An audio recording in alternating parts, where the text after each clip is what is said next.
اعوذ باللہ من الشیطان اللعین الرجیم بسم اللہ الرحمن الرحیم وبہ نستعین وخیر معین رب اشرح لی صدری ویسر لی امری واحلل عقدۃ من لسانی یفقہوا قولی انشاءاللہ۔ عزیزان گرامی قدر، معزز اور محترم ناظرین کرام، قرآن مجید میں بہت سے مقامات پر علماء کی طرف ترغیب اور رغبت دلائی گئی ہے، اور جن علماء کو ہمارے سامنے دین کی خدمت کے لیے خداوند عالم نے منتخب کیا ہے، ان کی کاوشیں، ان کی محنتیں ہم آپ کی خدمت میں پیش کر رہے ہیں۔ مقدمتاً میں آپ کی خدمت میں علماء کے حالات کے اعتبار سے چند ایسے معروضات پیش کرنا چاہتا ہوں جن کے ذریعے سے ان علماء کی شخصیت واضح اور روشن ہو جائے گی۔ جناب ابراہیم علیہ السلام نے اپنے چچا آزر سے کہا تھا کہ اے چچا، میرے پاس جو علم ہے وہ آپ کے پاس نہیں ہے، لہٰذا آپ کو چاہیے کہ میرا اتباع اور میری پیروی کریں۔ جناب ابراہیم علیہ السلام نے جس علم کی پیروی کی بات کی تھی وہ علم آزر کے پاس نہیں تھا۔ آزر کے پاس علم تھا لیکن وہ علم نہیں تھا جو جناب ابراہیم علیہ السلام کے پاس تھا۔ آخر وہ علم کون سا تھا جو جناب ابراہیم علیہ السلام کے پاس تو تھا لیکن آزر کے پاس نہیں تھا؟ یعنی آزر بھی کسی عنوان سے عالم جانے جاتے تھے، اپنے ہنر میں ماہر تھے اور صنعت و حرفت میں پہچانے جاتے تھے۔ تاریخ نے اور مفسرین نے لکھا ہے کہ جناب ابراہیم کے چچا آزر خوبصورت بت بناتے تھے۔ ان کا بت بنایا ہوا ان کے ہاتھوں کا بہت دور تک لوگوں کے درمیان معروف تھا، اور لوگ ان سے آتے تھے اور بت بنوا کر کے لے جاتے تھے، بت تراشا کرتے تھے پتھر کے ذریعے سے۔ اس بات پر جناب ابراہیم علیہ السلام بہت زیادہ نالا تھے اور خدائے وحدہ لا شریک کی جانب لوگوں کو بلاتے تھے اور انہیں بھی دعوت دیا کرتے تھے۔ اسی بنیاد پر جناب ابراہیم نے یہ کہا، یہ جو تمہارے پاس علم ہے اس کی کوئی حیثیت نہیں، اس کی کوئی اوقات نہیں ہے، یہ اللہ کی بارگاہ میں کوئی منزلت، کوئی مرتبہ نہیں رکھتی ہے۔ اگر کوئی منزلت اور مرتبہ کسی علم کی ہے تو وہ علم جو ہمارے پاس ہے۔ آخر جناب ابراہیم علیہ السلام کے پاس کون سا علم تھا جو ان کے پاس نہیں تھا؟ عزیزان گرامی، جناب ابراہیم کے پاس اللہ کا دیا ہوا علم تھا جس کے ذریعے سے جناب ابراہیم خداوند عالم کی معرفت رکھتے تھے اور اس کی عبادت میں مصروف ہوتے تھے۔ اپنی حیات طیبہ میں دیے ہیں اور ان کے امتحانات قرآن مجید میں جا بجا مقامات پر بیان بھی کیے گئے ہیں۔ آیتوں کے ذریعے سے جناب ابراہیم کے بہت سے امتحانات کو خداوند عالم نے نقل بھی کیا ہے، لیکن اس کے باوجود بھی جناب ابراہیم علیہ السلام نے پیروی جو بات کی، اتباع کی بات کی، وہ صرف اپنے علم کی پیروی کے بات کی۔ یعنی وہ علم جو خداوند عالم تک پہنچا دے، اس کا مطلب قابل اتباع، قابل پیروی اور قابل اطاعت اللہ کی بارگاہ سے حاصل کیا ہوا علم ہے کہ اگر کوئی شخص علم کی رہنمائی میں آگے بڑھتا ہے تو خداوند عالم کی بھی معرفت حاصل کرتا ہے اور دنیا سے آخرت تک کے راستوں میں مطمئن ہوتا ہے۔ لہٰذا ضروری ہے کہ ہم ایسے علماء کی پیروی اور ان کے اتباع میں زندگی گزاریں، اپنے مسائل شریعہ، حلال و حرام ان کے ذریعے سے سیکھیں تاکہ دنیا میں بھی ہم خسارے میں نہ رہیں اور آخرت میں بھی خداوند عالم کے بارگاہ میں پہنچے تو عزت و تکریم سے نوازے جائیں۔ بہت سارے علماء نے اپنی زندگی کو سرمایہ جو کچھ ان کے پاس پونجی تھی علوم اہل بیت علیہ السلام کو حاصل کرنے میں صرف کر دی، اور صرف علوم اہل بیت علیہ السلام کو حاصل کرنے میں صرف نہیں کی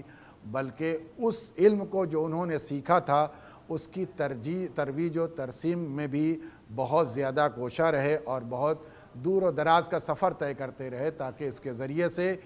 دین کے اندر بیداری پیدا ہو اور لوگوں کے درمیان جذبہ دین بیدار کیا جا سکے۔ اسی لیے روایتوں میں موجود ہے، من حفظ 40 حدیثا فہو فقیہ، جو 40 حدیثوں کو حفظ کر لے وہ فقیہ ہے۔ من حفظ 40 حدیثا فہو معی فی الجنہ، وہ پیغمبر نے فرمایا کہ جو 40 حدیثوں کو حفظ کرتا ہے وہ جنت میں ہمارے ساتھ ہے۔ من حفظ 40 حدیثا فہو من العلماء، جو شخص 40 حدیثوں کو حفظ کرتا ہے اس کا شمار علماء میں سے ہے، اس کا شمار فقہا میں سے ہے، اس کا شمار دانشوروں میں سے۔ میں آپ کی خدمت میں ایک بزرگ عالم دین کا ایک مختصر سا تذکرہ کرنا چاہتا ہوں کہ جس نے اپنی زندگی میں علم اور کمال کے اعتبار سے وہ مقام حاصل کیا کہ جو لوگوں کے لیے مشعل راہ بن گیا، اور صرف مشعل راہ نہیں بلکہ آپ کی زندگی مکمل تقوی اور پرہیزگاری میں گزر کے اللہ کی بارگاہ میں سرخرو اور مطمئن ہو گئی۔ سید مرزا علی آغا ابن سید مرزا محمد الشیرازی، یہ بزرگ عالم دین جن کا نام نامی میں نے آپ کے سامنے پیش کیا، یہ مرزا علی آغا شیرازی جو بہت معتبر شخصیت ہمارے سامنے گزری ہے، اور یہ شخص تاریخ نے لکھا کہ کان سلیم النفس شریفا نبیلا حسن الاخلاق، یہ بہت شریف النفس اور بہت اخلاق کے معیاری شخصیت تھے، اور بہت پائے کی شخصیت۔ آپ مجدد شیرازی کے فرزند جن کا انتقال 1314 میں ہجری میں ہوا ہے، انہوں نے سفر کیا سامرہ کا، اور اس کے بعد مدینہ مشہد انہوں نے سفر کیا، مدینہ مشہد مقدس امام رضا علیہ السلام خراسان گئے اپنے علمی کاوش کو جاری رکھنے کے لیے، اور وہاں پر کچھ دن رہنے کے بعد یہ واپس آ گئے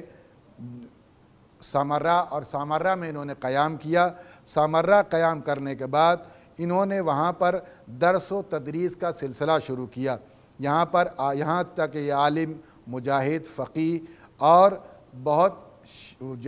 ورع اور تقویٰ اور پرہیزگاری کے ذمہ دار شیخ مرزا محمد تقی شیرازی کے ساتھ ایک طویل عرصے تک زندگی گزارتے رہے، یہاں تک اپنے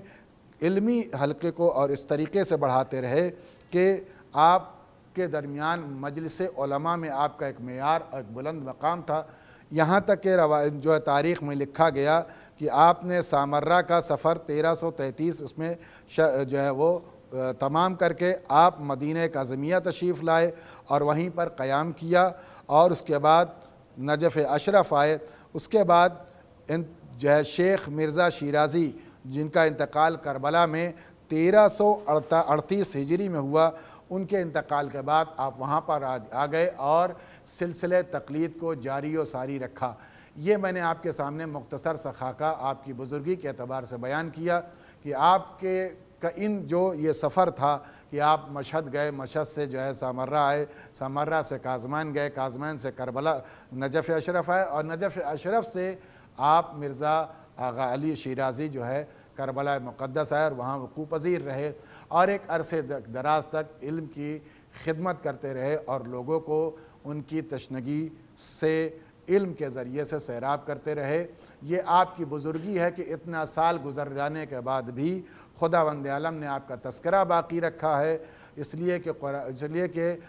کہا گیا ہے کہ انما العلماء انما یخشی اللہ من عبادہ العلماء، کہ بے شک اللہ سے ڈرنے والے بندوں میں سے صرف اور صرف علماء ہیں، یعنی جو اللہ کو پہچانتے ہیں، جن کے پاس علم ہے، جو تقوی رکھتے ہیں، وہ اللہ کی بارگاہ میں متقی گردانے جاتے ہیں۔ ان اکرمکم عند اللہ اتقاکم، اور جو اللہ کی بارگاہ میں سب سے زیادہ خدا سے ڈرتا ہے وہی اللہ کی بارگاہ میں مکرم اور محترم عزت دار ہوتا ہے۔ مرزا سید علی آغا شیرازی انہی بزرگوں میں سے ہیں کہ جو اللہ کی بارگاہ میں تقوی کے اعتبار سے اپنی علمی اور اپنے بزرگی کے اعتبار سے جانے جاتے ہیں۔ وآخر دعوانا ان الحمد للہ رب العالمین۔